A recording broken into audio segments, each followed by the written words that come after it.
All right, everybody, welcome to part 2 of the All Access Academy Pass series. So today we're going to be going over discovery.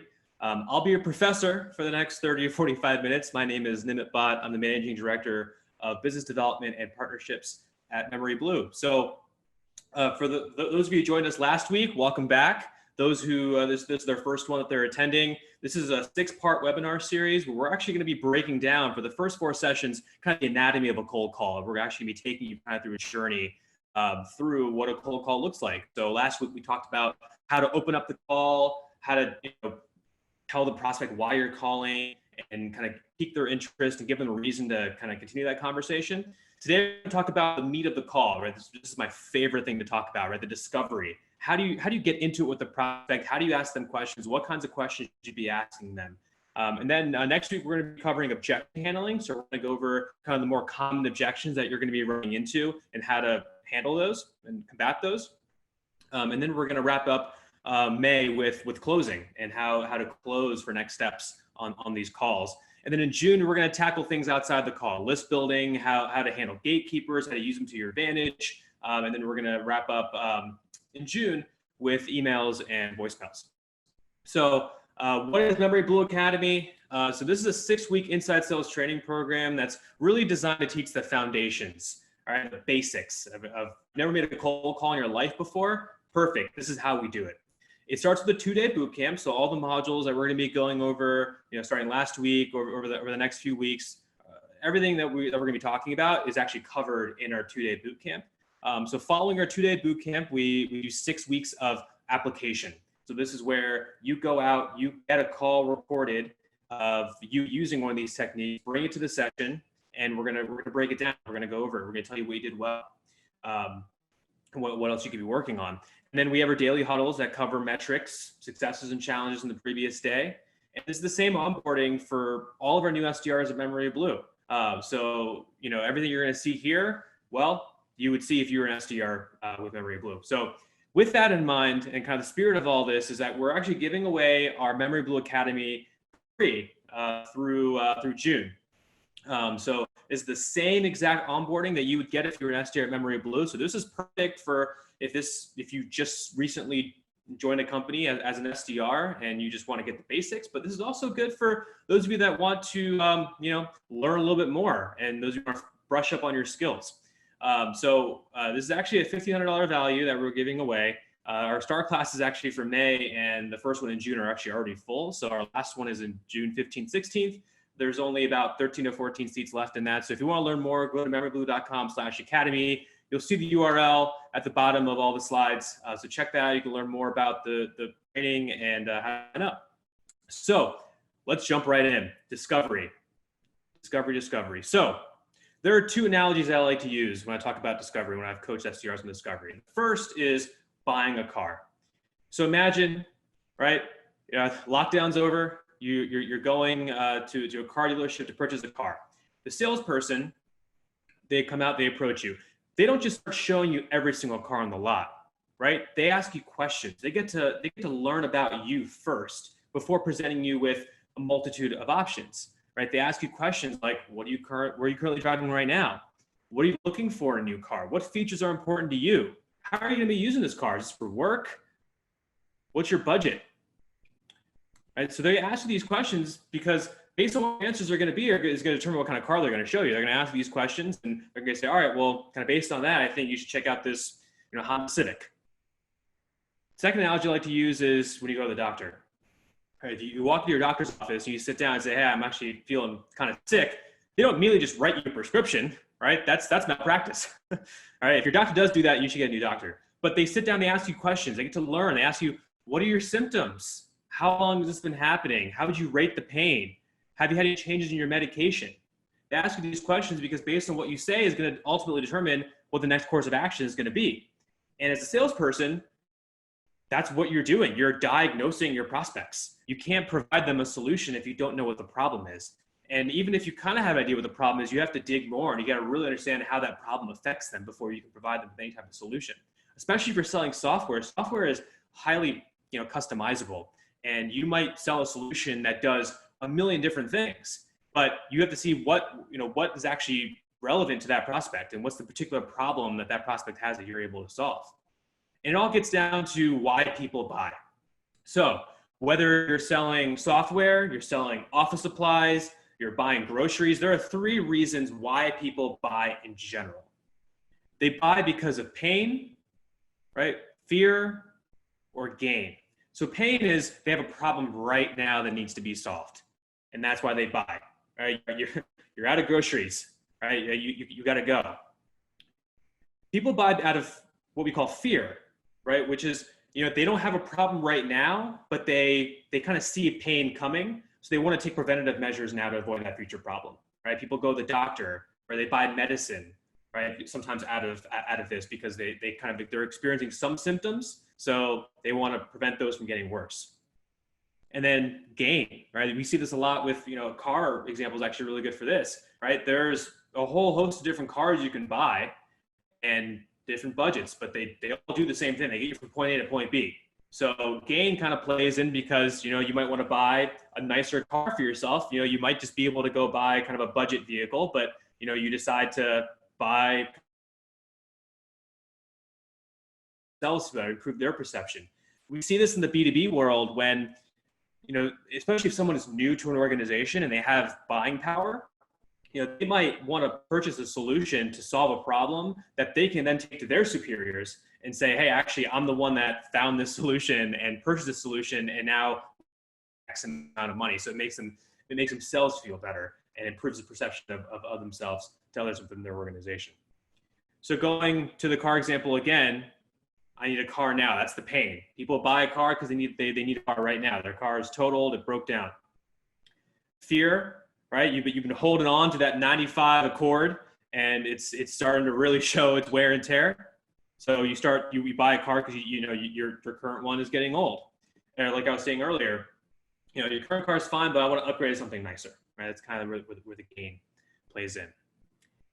So getting to the actual definition of discovery. So this process, this is where you get through your introduction, you get through your opening statement, you pique their interest, you ask that transition question, and now is where you're really, really this is your diagnosis. This is where you're getting the prospect to tell you how they're doing things today, what they've done in the past, understanding maybe what kind of projects they have coming up, how their organization is structured from a buying perspective. There's a whole host of questions you could be asking. And this is your one and only shot, really, right? This is your opportunity to get all those questions answered. They'll become the foundation for all your future conversations, any follow-up calls that you have, or if you are closing that deal and you're nurturing that prospect, this is how you truly, truly understand everything that's being discussed. And it's not just about asking these questions and getting the answer, but it's about leading the prospect to recognizing that problem, admitting that it's a problem, and then agreeing to do something about it, which would be taking a meeting with you to learn more about how your solution can help that problem. I've managed, I've hired, I've coached a lot of SDRs, and people ask me all the time, what separates the really good SDRs or the great SDRs from the good SDRs, or what makes an SDR really, really good at their job? And I would say it's discovery.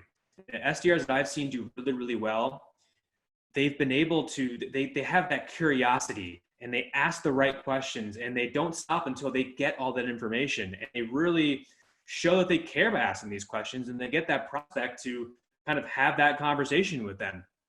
And that's something you could really work on. We could all work on. I mean, even I could still be working on is how to kind of use effective discovery in a sales call.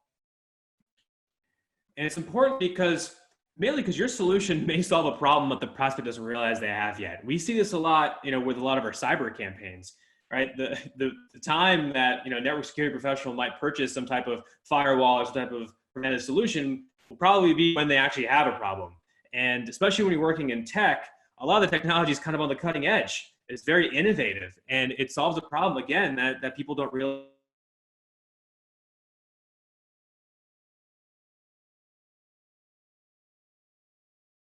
Because buyers are inherently resistant to change. They don't like change. And I think humans in general don't like change.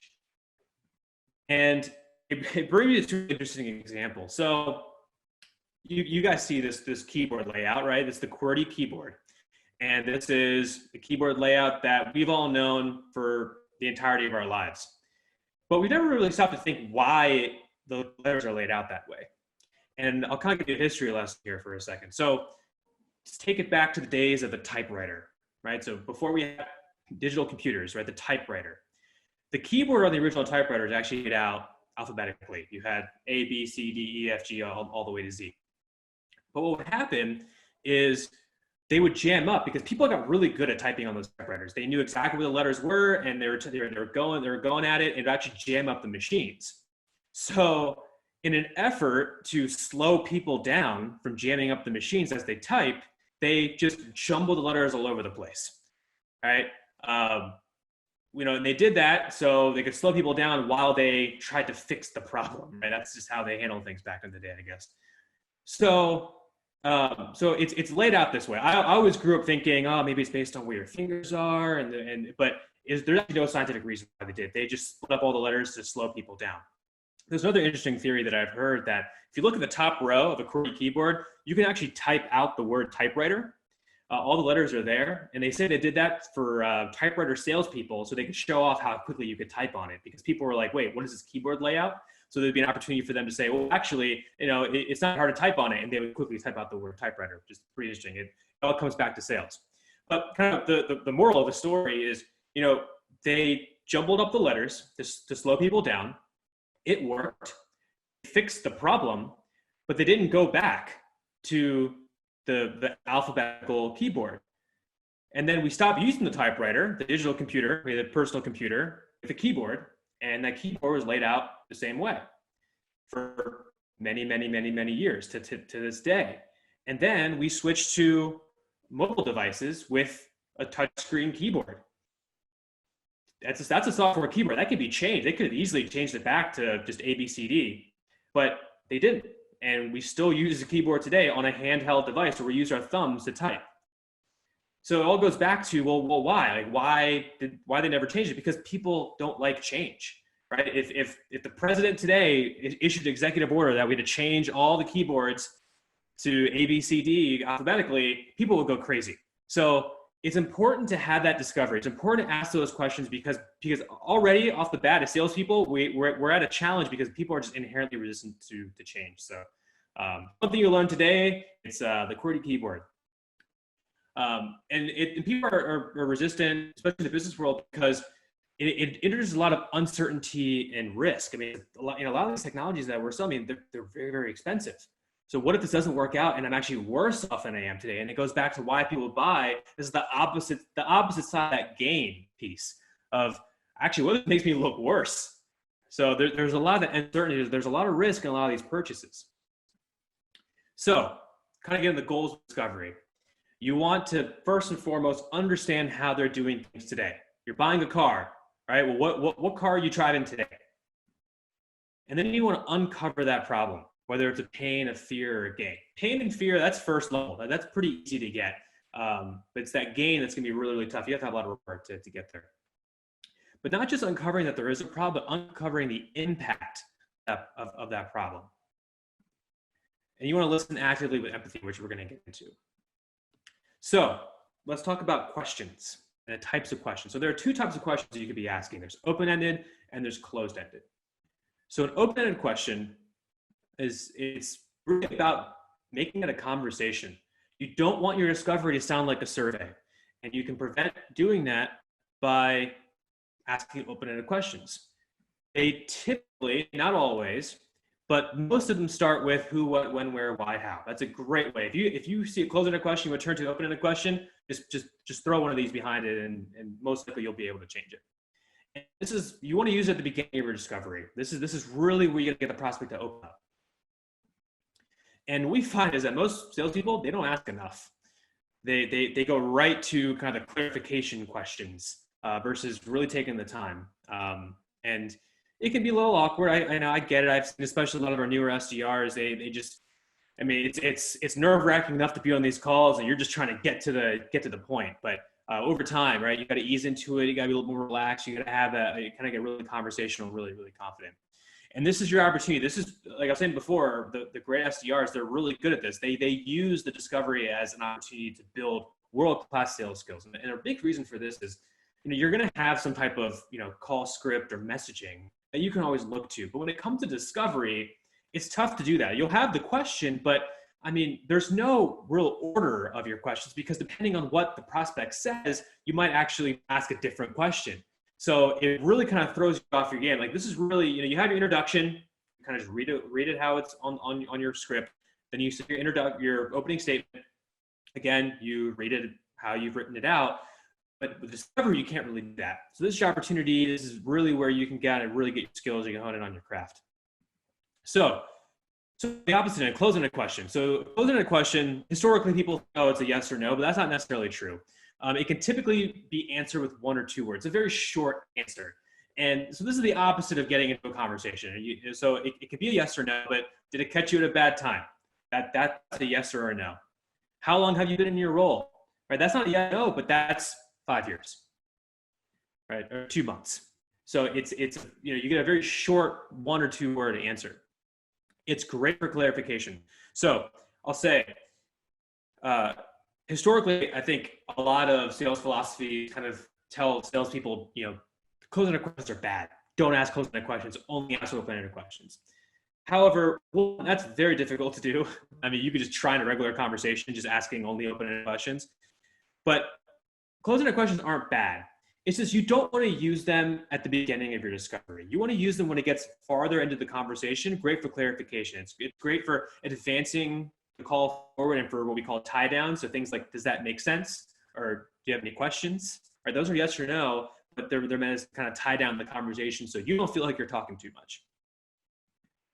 And they're typically used later in the conversation. So you want to avoid using them right off the bat. You want to save those for later. You want to ask more general open-ended questions to get the conversation going. And then when it gets to clarification, that's when you want to start asking closing-ended questions. So here's kind of some examples and how an open-end can be a closing. So here's a closing-ended question. Do you have a solution in place to analyze your customer feedback? That's a yes or no. To make that open-ended, how are you analyzing your customer feedback today? You're getting the same result, but with asking the open-ended, how are you analyzing, you're going to get a lot more information versus just a yes or a no. And that's going to really open up the conversation. Do you know the best person for me to speak with regarding your mobile application development? We see this all the time, especially when it comes to asking for the referral. Most people just say, oh, do you know who the best person would be? And I feel like that's just a natural way to ask, but you really want to ask in an open-ended way. Who would be the best person to speak with? Because it gets the prospect to, immediately they're just going to have that no in their back pocket, right? A lot of buyers who, they don't like getting cold calls. They're always going to have that no in their back pocket. So when you ask an open-ended question, you can't respond to this question with a no. You'd say, oh, I'm not really sure who would that be, or you kind of just throw them off and they may not actually tell you. So that's kind of how you can make it open-ended. Are there any data science projects on the roadmap for 2020 versus what projects are on the roadmap for 2020? And they might still say, actually, we don't have any, but that's still better than asking a yes or no and getting a no. Do you like your current provider? Versus how would you rate that provider on a scale of 1 to 10? What would make it 10? It's like your follow-up question to that. It's more open. And I know it's kind of a one word answer. They say 1 to 10, but this is kind of one of those little exceptions because based on their answer, you do actually have a follow-up question that's open-ended. So where do we start? Where do we start with our discovery? So first we have a transition question. If you remember from last week's webinar, the transition question is that final question that you ask at the end of your opening statement. That starts your discovery. And it's typically asking about their current situation. Then you have your engagement questions.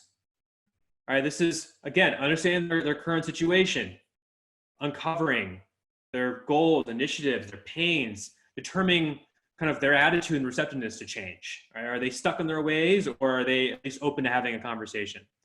It's really good to understand the decision-making and the buying process. Right? You can find out, all right, would you ultimately make that decision? Who makes that decision? So here's some examples of actual ones that we've used. How are you currently monitoring cloud application usage? What role did you play? When was the last time you benchmarked your current ticketing system?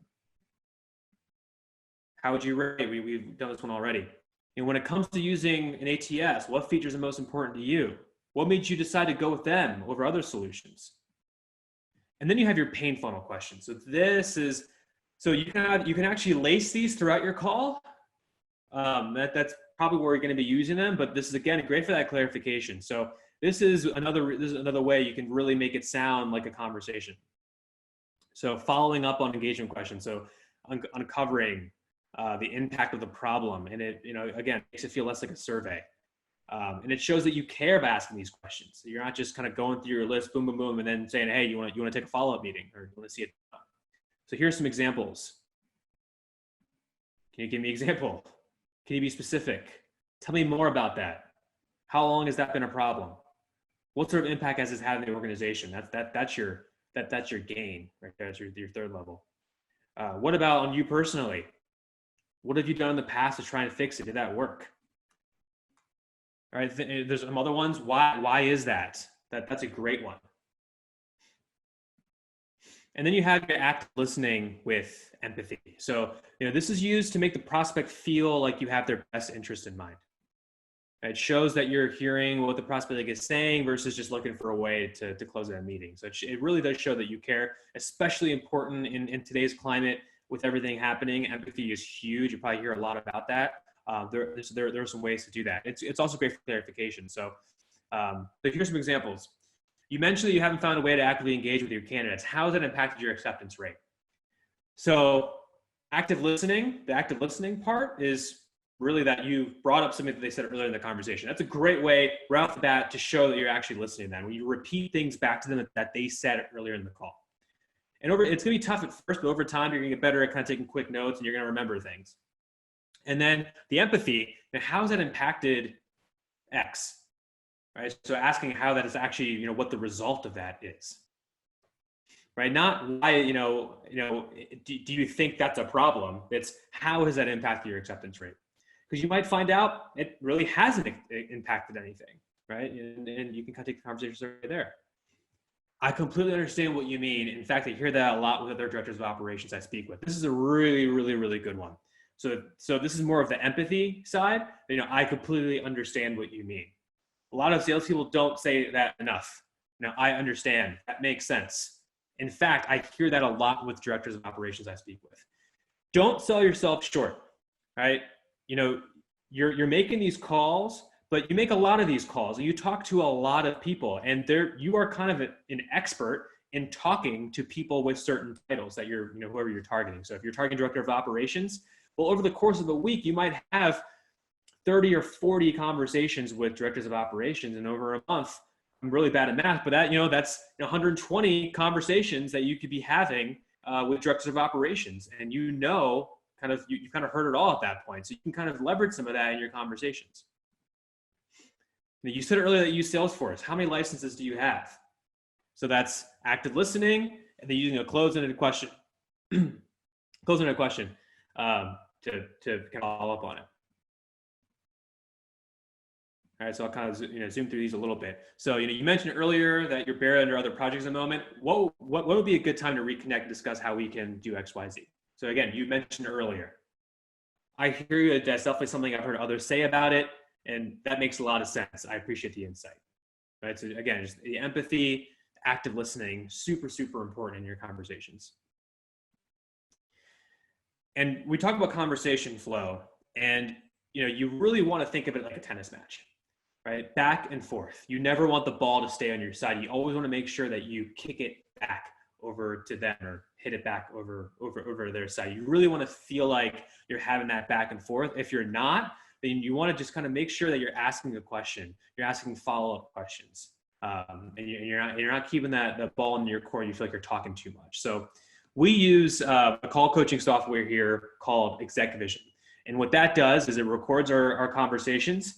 It pumps it into their software, and they use their AI and their algorithms and all that engineering to pump out kind of an analysis of the call, the breakdown of the call. So you see here this top line that's like the sound waves of the SDR. This is an actual call, and the bottom is the prospect. So you can see the salesperson spoke for almost 5 minutes in this call, and the prospect spoke for 4 minutes 54 seconds. So it was almost 50-50. You can kind of see here on the right side of the screen, there's a 48% the salesperson was talking, and the prospect was talking 47%. And there were 43 handoffs. So that's a long rally in tennis. So again, sorry, let me go back to that. All right, so again, it's about having that back and forth. And you can really see that in the solution of how that works. Picture painting. So the whole reason that you're asking all these questions isn't just to ask questions, right? You're trying to gather information. You're trying to gather data. You're trying to figure out how they're doing things today. You're uncovering certain problems. So, and now you've gathered all that, right? You're the car salesperson. You asked all those questions. You've gathered all that information. You're the doctor. You've asked all these questions. You've got the diagnosis. So now it's time to prescribe. Now it's time to offer up some options for cars. All right, so that's what the picture painting is.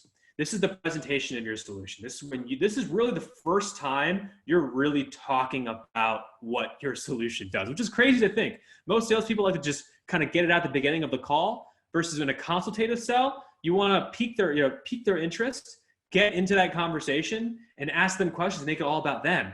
Now that you have all that, now you can tell them about what you do.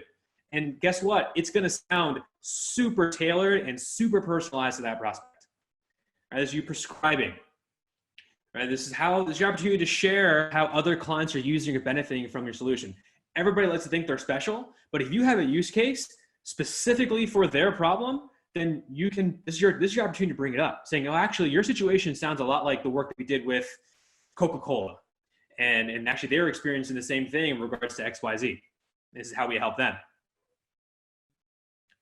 This is their opportunity to differentiate. If they say they're already using a similar solution, you don't immediately just want to kind of combat it. You want to continue your discovery, and then in your picture paint, talk about how you can do a certain thing better. And why it's called picture painting, right? It's the kind of you're Bob Rossing it, right? You're painting the trees, you're painting the water, the mountains. You're painting a story for your prospect of what your solution could look like for them and how it could actually help them. So here's a call that we're going to listen to. So this is Evan. He's one of our rockstar SDRs out of our HQ office in Virginia. So what I did is I took. We're not going to listen to the whole thing in its entirety. Instead, we're going to jump right into the discovery, and we're actually going to break down. And you're going to hear real recordings. Let me just make sure so I don't have technical problems. Computer sound should be on. Awesome. All right. So let's jump right into this. How are you guys making sure that your frontline workers are connected, to each other as well as back-end business operations? And please let me know in the chat if you can't hear it for some reason. It should be working. So this is Evan's first question that he asked going to discovery. So open-ended question to learn about their current situation. How are you making sure your frontline workers are connected to each other? Oops. Going a little too fast.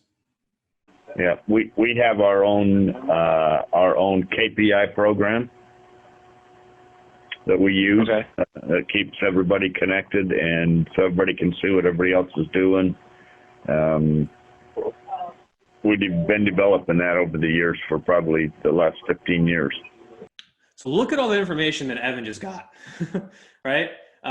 Instead of asking, are your frontline workers connected to each other, a closing-ended question, he asked an open-ended question that kind of got this long answer. Another thing to keep in mind here, which is really interesting, is you notice that you just heard the prospect talk, but Evan was there. Evan did a great job with silence. He used silence. He let the prospect talk. It can be very easy, especially early on, to want to jump in and break that awkward silence.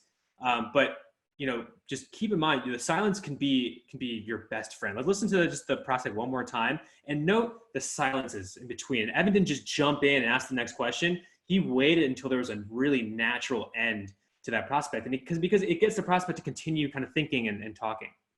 So here, let's listen to this again, and just note the silence. Yeah, we have our own KPI program that we use. Okay. That keeps everybody connected, and so everybody can see what everybody else is doing. We've been developing that over the years for probably the last 15 years. Let your prospects talk. They want to talk. Let them talk. All right, next part.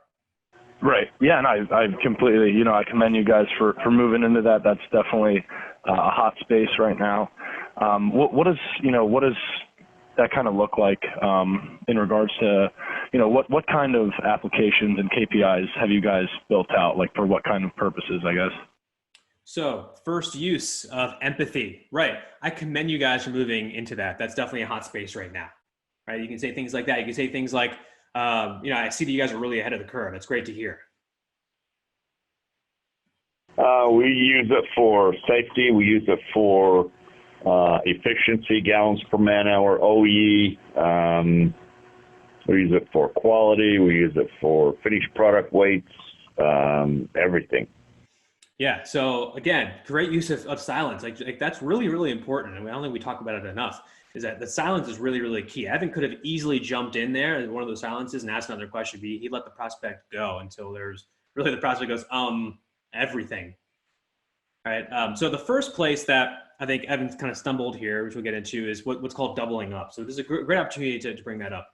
When you're asking your questions, you want to ask your questions one at a time. You want to avoid asking a question and then ask a question right after it. Because one, it often results in the prospect only answering one of your questions. And it's a missed opportunity to gather a lot of information. So here's how Evan did it, right? Just on that last slide, right? I commend you guys for moving into that. So what kind of applications and KPIs have you guys built out for what kind of purpose? So there's two questions. There's no need for him to have asked that. You guys asked that, what kind of applications and KPIs have you guys built out? Done. And then based on what they say, you say, oh, great, so for what kind of purpose? Let's keep going. Okay. What about things like shift change, product change, maintenance? We have a separate program for preventive maintenance. Okay. Shift change, we use that. Yes, we use the same program. Great uses of silence on those last two. Here's kind of where it stumbled a little bit. But again, this is another way. So this isn't technically doubling up because it's one question, but another thing you want to avoid doing is kind of getting options like this. Because you can see Evan asked about shift change, product change, maintenance. And the prospect answered for maintenance, and he answered shift change, but he didn't answer anything about product. So again, this is kind of like a different way. It's not necessarily doubling up, but you can kind of see this could be three separate questions, but he kind of combined it into one, and that can hurt you in your discovery. Okay, and in the plants, when you guys have changeover, what are you? Not necessarily shift changes, but like production changeover. What are you guys doing for that? That's logged in our system. How long it takes depends on the type of changeover. Sorry about that. Yeah. So again, asking. Another open-ended question. What are you guys doing for that? And he's getting that answer. And this prospect is kind of getting a lot of information, which is great. Right. And when it's being logged, is that like a paper-based? Right. So here's our first use of a clarifying question. Close-ended. Is that paper-based? Close-ended, clarification, trying to get to some pain, because if it is paper-based, then their solution can help. It's electronic. About 50% of the plants do it on an iPad. The other ones, they're still using a touch screen. There you go. So first opportunity to gather some pain kind of fell short because it's not paper-based. It's all electronic. Why is that? Why are they, why isn't everyone not on kind of the same system? Here you go. All right. Now he's getting into it, right? Pain funnel question. Why is that? Right. So it's kind of like you're asking that question. I think Evan probably knew that the answer was going to be no, it's not paper-based. But again, he kind of got some information about, well, it's all electronic, but we're not all using the same electronic. Capital funding. So why isn't everyone in the same system? Basically, money. Right, capital funding. Doesn't that, they don't have enough funding. Makes perfect sense. And you said in regards to maintenance, it's in a different application. What's the reason for that? Is there, specific standards you need to meet, or what's the reasoning? So if I had you in a classroom right now and I could see you, I would ask, all right, what's wrong with this one, or where did Evan fall short? And you'd say, obviously, the doubling up. But before that, more empathy, understanding. So that makes perfect sense. So you said funding and kind of laughed, saying, no, I hear you, right? That makes perfect sense. You could have followed up and say, actually, I actually hear that a lot. Active listening, you said, in regards to maintenance, it's in a different application. We use a program called MP2, which is basically obsolete now. We're migrating over, and I can't remember the name of the new maintenance planner that we're using. Perfect. All right. So, it doesn't. He didn't really answer the question. So again, that's the doubling up kind of throw people off. So, but yeah, kind of still gathering more information. That makes perfect sense. And when you guys are inputting all that data, where is it going? Like, are you gathering it? Like, where's the data being captured? Right. So more active listening, more empathy. That makes perfect sense. It goes into a library so that all 78 plants can see the information, the part numbers. We have a lot of like equipment from coast to coast, and so if I need a part in California and I've got it on the East Coast, they can see it and we can ship it internally. That way we minimize the inventory at each facility. Yes, look at that answer. That this prospect is really saying a lot, which is great, and it does sound very conversational. And there's no reason why you could do this on your calls. It's all about just making sure you're asking the right questions and you're asking open-ended questions. That makes perfect sense. It seems like you guys are kind of moving in the right direction. Yeah. So again, it's that empathy. It makes perfect sense. You could probably switch it up and say different things instead of saying that makes perfect sense every time. But again, that's the fact that you're doing it is really good, right? Is that you're using it. And it seems like you're moving in the right direction. Again, more kind of empathy. You guys are doing something similar to what we're doing. The only thing that I would say that we're doing a little bit differently. So here's your primer, right? So he's about to paint a beautiful picture. All right, so this is your primer. You guys are doing similar to what we're doing. The only thing that I'd say we're doing a little bit differently. We're actually helping a couple companies like Coca-Cola, Dr. Pepper, Keurig.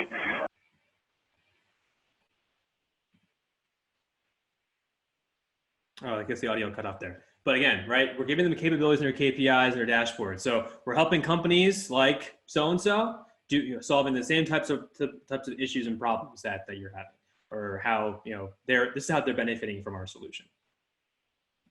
With Coca-Cola, for instance, we've given them the ability to, with maintenance, take a picture of whatever manufacturing systems they might be using, just the hardware in general, and you can take a picture of it and actually send it to maintenance right away.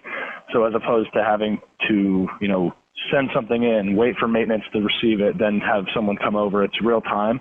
So then maintenance can actually come out and, fix a problem, saving just copious amounts of time. There you go, right? He's paying that. He's talking about, right?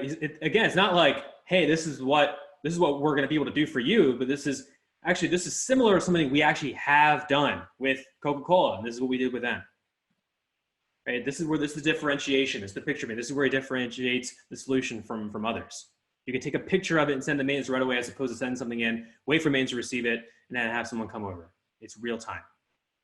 So kind of breaking that down with the strengths. And if we were kind of in the classroom right now, we'd actually have everybody kind of fill out a rubric and talk about the strengths. So the question flow was awesome. He started with open-ended questions at the beginning of the call. He used clarifying, closing-ended questions later in the call.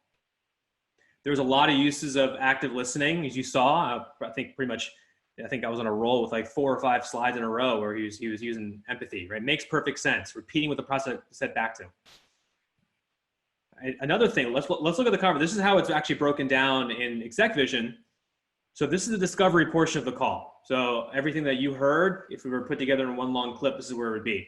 So you can see equal amount of talking here, especially in the discovery.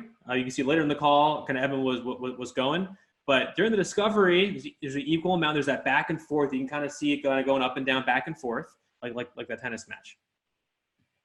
So areas of improvement, and I'm sure some of you caught this. And again, this is things for you to look out for as you listen to your own calls. There are a lot of filler words. I typically don't type those out when putting these slides together, mainly just for safe space. But there were a lot of filler words. Like. You want to keep track of those, especially when you're listening back to your calls, and try to fix those. It's better just not say anything at all instead of like a or a like. There were a few instances of that doubling up that we were talking about. There were 2 questions kind of back to back. So here's some examples that he was using. So you want to avoid doing that. Again, the prospect might only answer one of those questions, and you can kind of pigeonhole them a little bit. So you just want to make sure just one question at a time. Question and silence. So questions. I know we kind of breeze through that in a way, but discovery, really, this is like a half day type of session that we run at our academy. That we take a lot of time. We do a lot of role plays. We actually help you put questions together. This is just kind of in the time that we have of just some hard-hitting tips. So let's see here. So I got one question here about this is a good one. So how many questions should you ask? So this is really tough to answer because it obviously will depend, but I would think about it like this. Let's see. So like if you're a doctor and you're asking questions to a patient, you're not sitting there with like a tick of like every question you ask. And then you're like, oh, I asked 8 questions. I'm good to prescribe now. You really got to feel it out. And you just got to make sure, one, that you take care of your qualification standards. So it's going to depend on kind of your situation, but if there are certain qualifications that the prospect has to meet before you can book a meeting with them, like if they have to be using a certain solution or have a certain number of licenses of something, or a certain department size, or you want to ask questions about that, of course, earlier, so you can understand whether this is actually going to be a qualified meeting for me to hand over. But yeah, I mean, you kind of want to feel it out. When you feel like you've got enough to picture paint, that's a good time to transition. But at the same time, you don't want to ask like 2 questions and then close, right? So you want to find that sweet spot. And it's really going to kind of be dependent on the prospect. Let's see what else we got here. Yep. Yeah. So the question is, again, kind of going back to the conversation versus survey. The question is, how can I make sure that it sounds really conversational? Because it can be tough to do that. So 1, use open-ended questions, right? Really stick to those. Try to avoid using as many closed-ended questions as you can. Use them later in the conversation for clarification. Tone is a big part of it. If you sound like you're conducting a survey, then you're going to sound like you're going to be conducting a survey. Follow-up questions are really big as well. We talked about those pain funnel questions. Don't just ask a question, get a response, and then move on to the next question. That screams survey, right? Ask a follow-up question or use that active listening. Say, oh, that actually makes perfect sense. Can you tell me a little more about that? Or can you elaborate? Or actually, what do you mean by this, right? So if someone says, oh, we have that covered. Oh, okay, great. Well, that's great to hear. What do you mean by you have it covered, right? Something like that. And kind of, again, it's that tennis match. The tennis match doesn't mean it's a survey, right? Tennis match can just be that you want to make sure that you kind of bounce it back to them, and you kind of keep that flow going. So those are truly good questions. It doesn't look like we have any more. So again, this was a 6-part series. We took care of part 1, part 2 now has the stamp. So next week we're going to be talking about objection handling. So we're actually going to go over kind of the more common objections you're going to run into. I'm going to have calls recorded that we're going to be breaking down and see how some of our SDRs actually combat those. So again, for additional content, I have a podcast called The Sales Minute with Nimit. New episodes come every Monday. We just had one come out this past Monday. You can check out Apple, Spotify, wherever you get your podcasts. Just search for Sales Minute with Nimit. I'll probably be the only thing that pops up. So take a listen to that. I sit down with sales leaders and ask them pretty hard-hitting questions that kind of just, less than 10 minutes. So really something quick you can listen to while you're making your coffee in the morning. We also have the Tech Sales for Hustlers podcast that's hosted by our 2 co-founders, Chris and Mark. New episodes every Thursday. So they actually sit down with memoryBlue alumni. So people that actually came through the memoryBlue program and are as SDRs and are doing really amazing things out in the world of sales. So we sit down with them. That's like our longer forms. You really get to hear their story, get to hear about challenges they've overcome, and it's really great to listen to. So with that, I will see you all next week. Thank you all for joining, especially if you're kind of one of my groupies and you're just kind of following each week. So thanks for your support, and yeah, we'll see you next week. Take care.